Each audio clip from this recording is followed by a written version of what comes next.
Conte de fées en français. Le percussionniste. Il y a très longtemps, près d'un lac très lointain, un percussionniste se promenait pour profiter de la nuit étoilée. Quand il arriva sur les rives du lac, il trouva de jolis bouts de tissu comme il n'en avait jamais vu auparavant. Ne voyant personne autour, il ramassa un bout de tissu et le mit dans sa poche. Il envisagea d'en faire une jolie housse de coussin. Cette nuit-là, pendant son sommeil, il entendit frapper à sa porte. Qui cela peut-il être à cette heure-ci? Qui es-tu? Et qu'est-ce qui t'amène si tard dans la nuit? Je suis une princesse et je suis sous l'emprise d'une sorcière. La sorcière m'a piégée au sommet de la montagne de verre. J'étais venue pour faire un petit plongeon dans le lac, mais sans le bout de tissu que tu as pris, je ne peux absolument pas repartir. Oh, je suis vraiment désolé. Je l'ai seulement ramassé parce que je n'ai vu personne dans le coin. Tu peux me le rendre, s'il te plaît?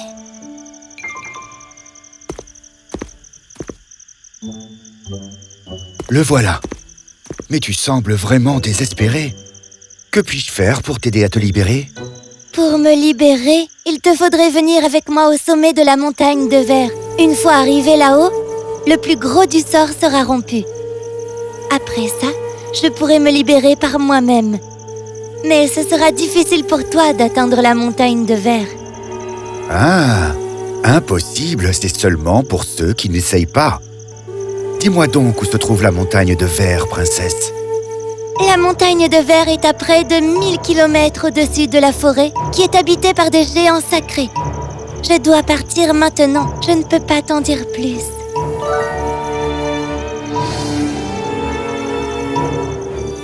Le percussionniste était un brave type qui n'avait peur de rien. Alors, il se dirigea vers la forêt sombre. Quand il arriva là-bas, il frappa si fort sur son tambour que la forêt tout entière sembla trembler à cause du son. Les géants entendirent le bruit. Qui ose perturber la paix de ma forêt? C'est moi, le percussionniste. Viens me faire face. Prends donc ce risque. Toi, le tout petit camarade, tu n'as donc pas peur de nous? J'aurais eu peur si j'avais été tout seul. Mais avec ce tambour, j'ai appelé tous les gens que je connais pour leur dire que je t'ai trouvé. Et qu'est-ce que des petits humains comme vous vont bien pouvoir faire à des géants comme nous? On peut vous écraser par milliers sous nos pieds. Ne nous sous-estime pas. Nous, les humains, on sait réfléchir. Nous allons nous cacher derrière les arbres de la forêt. Comme ça, quand vous essayerez de nous écraser, vous finirez par détruire votre propre forêt. Et quand vous serez finalement très fatigué et que vous n'aurez plus de forêt, nous vous attaquerons par le feu. Tu penses que les humains pourraient vraiment nous faire ça? Eh ben, s'ils ne pouvaient pas, ils n'enverraient sûrement pas ce gars tout seul pour venir nous trouver, si? Alors, qu'est-ce qu'on fait maintenant? Il n'y a qu'une chose à faire. Je peux demander à mes gens de repartir et de vous laisser en paix. Mais vous devez faire une chose pour moi. On fera tout ce que tu voudras. Alors, épargne-nous simplement du feu. Très bien. Alors, vous allez devoir me conduire jusqu'en haut de la montagne de verre. D'accord. On peut t'y amener en un seul instant. Quoi? Dis à tes gens de ne pas venir. Ah, oui, c'est promis. Alors le percussionniste se mit à battre du tambour encore, et les géants pensèrent qu'il demandait à ses gens de faire demi-tour. Le géant plaça le percussionniste sur la paume de sa main et le fit avancer en passant de la paume d'un géant à un autre. Chaque passage le fit ainsi avancer d'1 kilomètre, et bientôt, le percussionniste se retrouva au sommet de la montagne de verre. Merci, les géants. De rien. N'oublie pas de demander à tes gens de nous épargner. De ça, tu n'as pas à t'en inquiéter. On ne vous embêtera plus jamais. Les géants soulagés s'en allèrent. Quand il arriva au sommet, il ne vit personne. Il y avait une toute petite cabane. Il frappa à la porte. Et au troisième coup, une sorcière ouvrit la porte. « Comment es-tu arrivé en haut de cette montagne? C'est impossible d'arriver jusqu'ici. » Impossible, c'est seulement pour ceux qui n'essayent pas. Est-ce qu'un bon voyageur pourrait demander un abri et un repas chaud ici? Oui, tu peux avoir tout ça, mais tu devras travailler pour moi pendant 2 jours, d'accord? Tu as compris? Je ferai tout ce que tu me demanderas. Alors, va à cette mare que tu vois là et vide toute l'eau qui est dedans avec ceci. Tiens, tu devras terminer ce travail avant de voir apparaître la première étoile, à moins que tu ne trouves cette tâche impossible, n'est-ce pas? Impossible, c'est seulement pour ceux qui n'essayent pas. Il doit y avoir une bonne raison de sorcière, de la magie là-dessous, pour qu'elle me donne cette mission. Sinon, elle m'aurait déjà tué. Il y a peut-être un moyen de vider la mare avec ça. Alors le percussionniste alla à la mare avec le seau de la sorcière et commença à vider l'eau. Mais il ne pouvait prendre que quelques gouttes à la fois. Et il n'avait aucune chance de finir de vider la mare dans les temps. À midi, il était assez fatigué. Juste à ce moment-là, la princesse sortit de la maison avec un panier de nourriture. Elle lui parla pendant qu'il mangeait. Ne t'inquiète pas, je vais vider la mare par magie. Allonge-toi ici et dors un petit peu. La princesse tourna la bague à son doigt et la mare s'assécha instantanément. Quand la sorcière vint inspecter la mare une fois la nuit tombée, elle fut effarée. Comment as-tu fait ça? C'est impossible, enfin! Impossible, c'est seulement pour ceux qui n'essayent pas. Très bien. J'ai une autre mission pour toi. Demain, tu devras me faire 1000 bouquets composés de 100 fleurs chacun, cueillis dans cette forêt. Et cela avant que n'apparaisse la première étoile.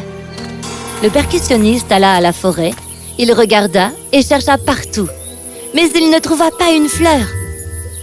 À midi, il était déjà fatigué. Une fois de plus, la princesse vint le trouver avec un panier repas. Elle lui parla pendant qu'il mangeait. « Ne t'inquiète pas, je vais faire les bouquets avec un peu de magie. Allonge-toi ici et dors un petit peu. » La princesse tourna la bague à son doigt et en un instant, 1000 bouquets de 100 fleurs apparurent.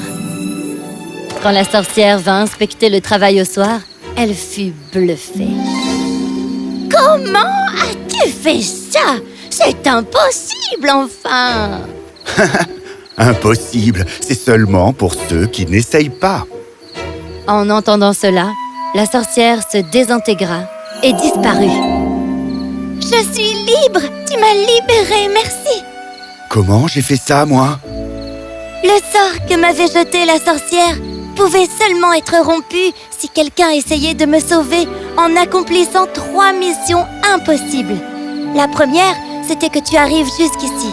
Une fois arrivée au sommet de la montagne, ce que la sorcière pensait déjà impossible, elle a perdu la plus grande partie de son pouvoir sur moi. Et alors, quand tu as été d'accord pour réaliser les autres tâches impossibles, elle ne pouvait plus m'arrêter si je voulais utiliser les pouvoirs magiques de ma bague. Princesse, je sais que je ne suis qu'un percussionniste, mais tu penses que tu pourrais...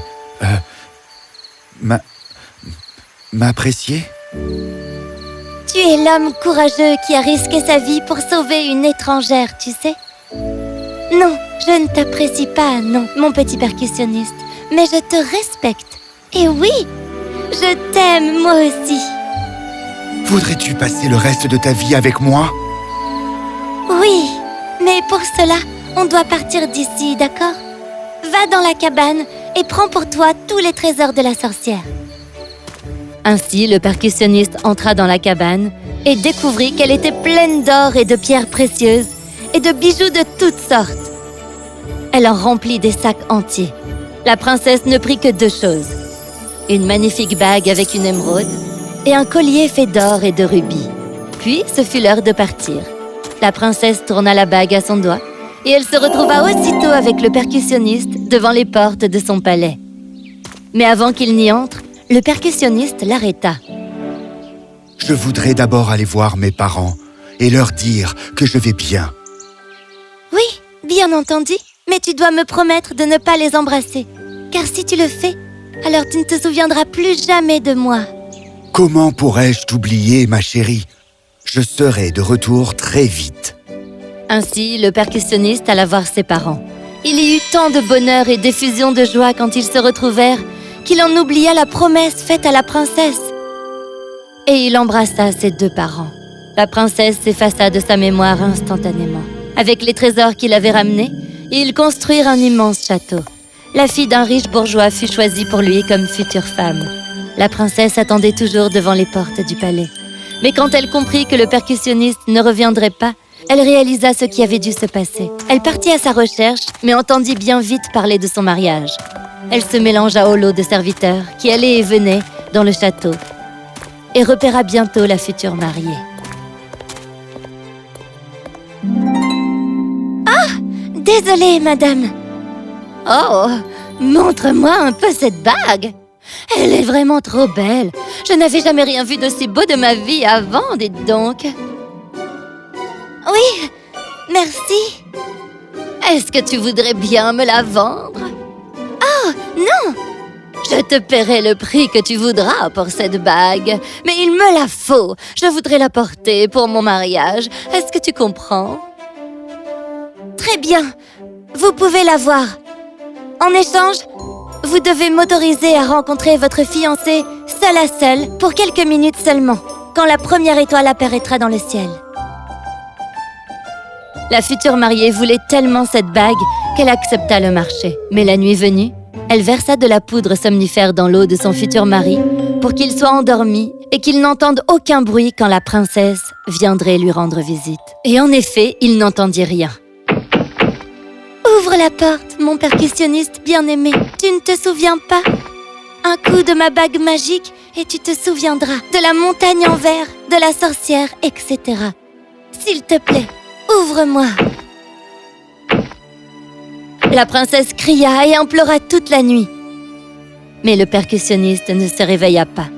Le lendemain, elle retourna voir la fiancée.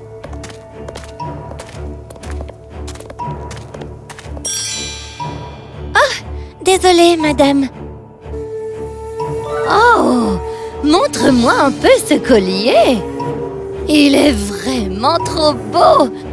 Je n'avais pas vu un bijou aussi beau de toute ma vie.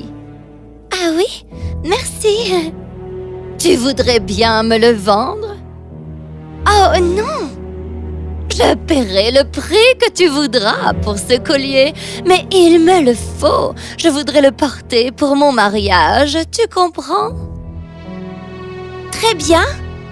Vous pouvez l'avoir. Mais en échange, vous devrez m'autoriser à rencontrer votre fiancé seul à seul pour quelques minutes seulement, quand la première étoile apparaîtra. La future mariée voulait tellement ce collier qu'elle accepta le marché. Mais la nuit venue, elle versa de la poudre somnifère dans l'eau de son futur mari pour qu'il soit endormi et qu'il n'entende aucun bruit quand la princesse viendrait. Mais cette fois-ci, les parents du percussionniste qui avaient entendu les appels de la princesse la nuit précédente lui avaient tout raconté. Le percussionniste réalisa que la seule raison pour laquelle il était resté endormi, c'est parce qu'on avait mis quelque chose dans son eau. Donc il ne but rien du tout et s'assit en attendant la princesse. Peu après, il entendit frapper à la porte. Ouvre la porte, mon percussionniste bien-aimé. Tu ne te souviens pas? Un coup de ma bague magique et tu te souviendras de la montagne en verre, de la sorcière, etc. S'il te plaît, ouvre-moi. Le percussionniste ouvrit la porte et la princesse lui montra sa bague magique. Et tout à coup, il se souvint de tout. Ma princesse chérie, je suis vraiment désolé. Je suis vraiment désolé. Comment ai-je pu t'oublier? Viens avec moi. Le percussionniste alla voir ses parents, accompagné de la princesse, et raconta toute l'histoire. Maman, papa, c'est elle que j'aime. Je ne pourrai épouser personne d'autre. Eh bien moi, je ne pourrais pas épouser quelqu'un qui n'est qu'un simple percussionniste. Par contre, je vais garder la bague et le collier. Tu peux les garder si tu veux. Moi, j'ai trouvé mon vrai trésor. Ainsi, le percussionniste et la princesse se marièrent en grande pompe lors d'une superbe fête et ils vécurent heureux pour toujours. Fin.